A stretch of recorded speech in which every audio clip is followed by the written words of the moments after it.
Alors, quelques photos pour montrer qu'on a fait des trucs énormes, hein, des collecteurs de 4,50 m de diamètre, c'est quand même des ouvrages exceptionnels. Des stations de pompage, pareil, c'est des très grosses usines parce que il ne faut pas que le jour de l'orage ou au moment de l'orage, on ait une coupure électrique parce que ça se produit souvent. Donc, ce qui veut dire que chaque station de pompage est équipée de groupes électrogènes, de pompes de rechange. Et donc, c'est pratiquement des usines qu'on construit à chaque fois pour... je vais cacher le réseau, là, je pense. Oui. Hein, donc vous voyez que ce sont des... Alors ça, c'est simplement un vieux groupe électrogène parce que maintenant, ils sont totalement insonorisés et on ne voit plus rien du tout. Vous voyez le type d'usine qu'on a dès lors qu'il s'agit de stations de pompage. Vous voyez également que dans la région, on a souvent tendance à utiliser des noms de vins pour caractériser nos installations. Des bassins en eau. Alors, je vais m'arrêter juste sur cette photo-là parce que ce que vous voyez au milieu comme étant des superbes jets d'eau, en fait, c'est des îlots de survie des poissons. Hein. C'est-à-dire que comme par temps de pluie, on a quand même, je vous parlerai un peu plus loin du problème de la pollution des eaux pluviales, et par temps de pluie, on a une consommation de l'oxygène dissous qui est importante, et donc ces superbes bassins-là, ces superbes jets d'eau-là, c'est fait simplement pour réoxygéner l'eau sur certains endroits du plan d'eau, et donc permettre aux poissons de se refaire une santé quand il y a des orages importants. Et je voulais juste en profiter pour faire une petite page de publicité, c'est que le problème sur ces plans d'eau, et vous voyez qu'on arrive à faire, ce sont des plans d'eau totalement artificiels qui, avec l'âge, deviennent de superbes plans d'eau qui paraissent totalement intégrés au système. Ce problème d'oxygénation de l'eau est quand même un problème majeur parce que, surtout dans des plans d'eau comme ça, il y a énormément de poissons dedans, il y a énormément de canards et de cynes qui sont développés, il y a des tas de gens qui viennent leur donner à manger en plus pour qu'ils se développent plus vite. Et donc, on cherche des lycées techniques, alors surtout dans la région, pour essayer de développer des systèmes d'oxygénation comme ça, plus sympas que ce type de jet d'eau. On a quelques idées, on cherche des lycées qui auraient envie d'un projet comme ça, comme projet d'études et de réalisation. Je continue, voilà d'autres plans d'eau sur lesquels on a travaillé. Vous voyez également un autre bassin totalement artificiel et totalement, je donne des coups de pied là, totalement artificiel et parfaitement intégré dans l'environnement. On a également des bassins à sec, alors là c'est un petit peu moins beau à voir, mais c'est aussi efficace.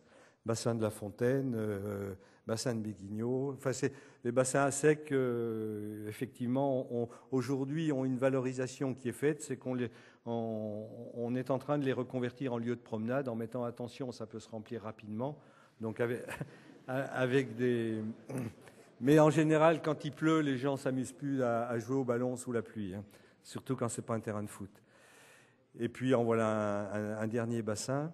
Et juste une petite histoire sur ce dernier bassin, c'est que quand la commune en question, la ville de Pessac, nous a demandé de reconvertir en bassin de promenade, enfin d'environnement de promenade, on est allé sur place pour essayer de voir comment protéger le site, parce qu'on a quand même une prise d'eau, des ouvrages qui peuvent présenter un certain danger. Et on avait constaté qu'il y avait le long du canal traversier que vous voyez ici, là, il y avait plein de carcasses d'écrevisses. Et on se demandait pourquoi les gens venaient pique-niquer là quand il y avait et puis manger des écrevisses surtout. Et en fait, on s'est aperçu que le petit cours d'eau qui est en amont ici, qui s'appelle le Pug, c'est un charmant petit cours d'eau, mais qui est farci d'écrevisses américaines.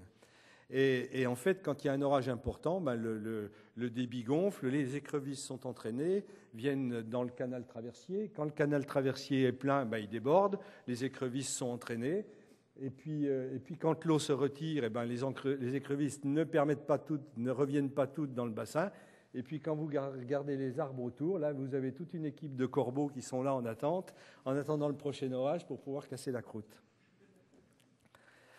On a également beaucoup de bassins enterrés. Alors, vous avez le modèle sous stade de rugby, le modèle sous stade de foot, le modèle également sous stade de foot. Ce sont des grosses usines ici parce qu'on stocke 6 000 à 10 000 mètres cubes avec des conditions de sécurité énormes. Et puis le bassin de la Grenouillère que certains d'entre vous auront l'occasion de visiter demain puisque ça fait partie des visites. Et là, vous verrez, je vais vous en parler un petit peu plus loin parce qu'il est assez spécifique comme ouvrage. mais ça fait partie aujourd'hui des ouvrages qu'on réalise. En parallèle à ces gros ouvrages, on a mis en place donc pour les 6000 hectares qu'il fallait développer, on a mis en place et on a créé à Bordeaux, dans les années 85, ce qu'on a appelé les solutions compensatoires ou les techniques alternatives d'assainissement pluvial, c'est-à-dire toutes les techniques qui permettent de stocker l'eau sur place. Voilà. Des techniques qui permettent de stocker l'eau sur place pour l'évacuer après avec un débit différé et ne pas être obligé d'augmenter les diamètres des canalisations à l'aval. Donc toutes ces techniques-là, on a joué à l'apprenti sorcier avec ça dans les années 85, hein, en créant des techniques, en inventant des techniques, en mettant au point. Je dirais que 25 ans après, il y a des trucs dont on est très fier aujourd'hui, il y a des trucs dont on est un peu moins fier et qu'on essaie de corriger aujourd'hui. Et on fait beaucoup de communication là-dessus pour que ça serve d'exemple. Il y a des gens qui viennent de France entière, de la France entière et du monde entier pour visiter ce qu'on a réalisé à Bordeaux en matière de solutions compensatoires. Alors là aussi, vous avez quelques exemples des bassins en eau, de ce truc-là. Vous voyez que dès qu'un architecte prend en compte le problème de l'inondabilité dans son opération, on peut arriver à faire des trucs très sympas, hein, des bassins en eau sur lesquels on intègre des bâtiments, ça donne un cadre de travail très intéressant. On a mis au point sur Bordeaux les enrobés poreux qu'on continue de développer de temps en temps. Il y a énormément de parkings de grande surface qui sont développés comme ça en enrobés poreux, les pavés poreux également. Aujourd'hui, ça a moins de succès. Les tranchées drainantes et puis les noues qui restent. La noue que vous voyez ici, c'est Villabois à Bruges. C'est une réalisation qui a aujourd'hui 25 ans. Si vous y allez aujourd'hui, elle est toujours dans le même état. Et c'est un des ouvrages dont on est particulièrement fier. Ça s'entretient à la tondeuse à gazon. Et aujourd'hui, c'est le type de solution qui a la plus grande efficacité.